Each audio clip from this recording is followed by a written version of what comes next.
எல்லாரும் எப்படி இருக்கீங்க? கர்த்தருக்குள் மகிழ்ச்சியா இருப்பீர்கள் என்று நாங்கள் விசுவாசிக்கிறோம். இன்றைக்கும் கூட ஒரு அழகான பைபிள் கேம் ஷோ பார்க்க போறோம். நம்ம டீம் ஏ எப்பவும் போல, இவங்க டீம் பி. அவங்க நம்ம கிட்ட ஒரு 7 கொஸ்டின் ப்ரிப்பேர் பண்ணி வச்சிருக்காங்க. நமக்கு அது எத்தனை ஆன்சர் நமக்கு தெரியுதுன்னு பார்க்கலாம்.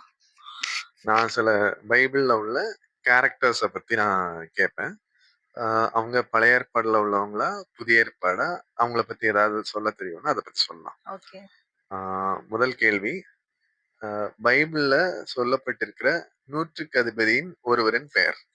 நூற்றுக்கு அதிபதி கொர்நேலியோ, புதிய ஏற்பாடு. ஓகே. தியத்திரா ஊர்ல ரத்தாம்பரம் விற்றது யார்? லீதியால், புதிய ஏற்பாடு. ஓகே. எஸ்ரா எங்க இருந்து எந்த இடத்துல உள்ள பழைய ஏற்பாடு. கேரக்டர்? ஓகே. சிமியோன் அது வந்து புதிய ஏற்பாடுலயும் இருக்குது, பழைய ஏற்பாடுலயும் இருக்குது. ஓகே. கபடற்ற உத்தம இஸ்ரவேலன் யார்?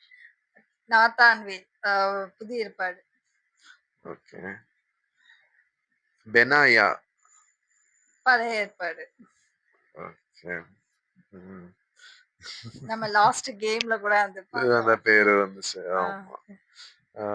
யோசபாத் யூதாவின் ராஜா. ஓகே. பழைய ஏற்பாடு. அதான். ஓகே, அவ்வளவுதான். நம்ம வின் பண்ணிட்டோம். எல்லா கேள்விக்கும் பதில் சொல்லிட்டா. இப்ப நான் வந்து சில விடுகதைகள் மாதிரி ப்ரிப்பேர் பண்ணிருக்கேன். அந்த விடுகதைகளுக்கெல்லாம் டீம் பி கரெக்டான ஆன்சர் சொல்றாங்களான்னு பார்க்கலாம். ஓகே. ஓகே.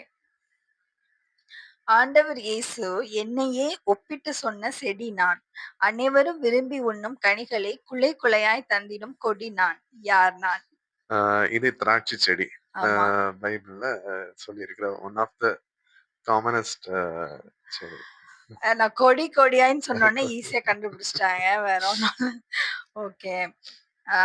வேர் விட்டு பரவும், விதையின்றி வளரும், வேதனை இதனால் பெருகும், விசுவாசம் அதனால் சரியும். நான் யார்? பாவம்.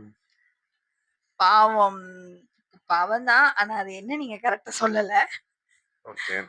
நிறைய பாவங்கள்ல ஒரு பாவம் அப்படிதானே? ஆமா. 5 செகண்ட்ஸ் கொடுக்கலாம். 1 இல்ல தெரியல. எனக்கு இப்போ எல்லா பாவமே ஞாபகம் இல்ல. சரி, ஓகே.